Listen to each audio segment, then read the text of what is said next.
વિરામ બાદ આપનું સ્વાગત છે। સરકારી અનાજ સગેવગે કરવાના કૌભાંડનો મામલો નડિયાદમાં સસ્તાનાજી દુકાનમાં ફિંગરપ્રિન્ટની ઇમેજ અને અનાજનો જથ્થો મળ્યો। નડિયાદ નગરપાલિકાના કાઉન્સિલર અને તેના મળતિયાની સંડોવણી બંનેને કોર્ટમાં રજૂ કરવામાં આવ્યા અને ત્યારબાદ 2 દિવસના બંનેના રિમાન્ડ મંજૂર કરવામાં આવ્યા। અનાજ સગેવગે કરવાના કેસની તપાસ એસઓજીને સોંપવામાં આવી છે। કાઉન્સિલર સંજય સચદેવ અને ઓપરેટર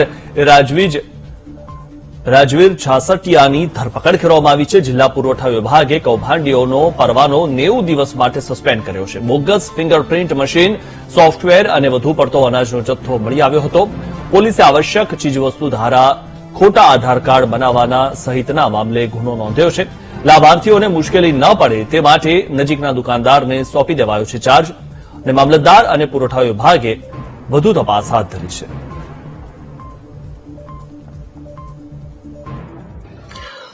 ગાંધીનગરની તકનીકી ટીમ અને પુરવઠા વિભાગની ટીમને સાથે રાખીને નડિયાદ શહેરમાં આવેલી એક સસ્તા અનાજની દુકાન કે જેના સંચાલક સંજયભાઈ છે, એમને ત્યાં બાતમીના આધારે દરોડા કરવામાં આવેલા હતા કે કોઈ સોફ્ટવેરનો ઉપયોગ કરીને અને અનાજ સગેવગે કરવામાં આવતું હોય એવી પ્રાથમિક તપાસમાં માહિતી મળેલી છે। એમને ત્યાંથી જે લેપટોપ ને વગેરે હોય એમાંથી અને એ તમામ પુરાવાઓના આધારે એફઆઈઆર દાખલ કરવામાં આવેલી હતી અને એના આધારે હાલ પોલીસ વિભાગ છે, એસઓજી ટીમ એ હાલ તપાસ કરી રહેલી છે। તારીખ 23 ફેબ્રુઆરી 2024 ના રોજ ગાંધીનગરથી ટીમ આવેલ હતી, જેમણે આપણા નડિયાદ શહેરના સચદેવ કરીને આપણા સંચાલક છે, તેમને ત્યાં રેડ કરવામાં આવી હતી અને એમને શંકાસ્પદ ફિંગરપ્રિન્ટ ઇમેજીસ મળી હતી।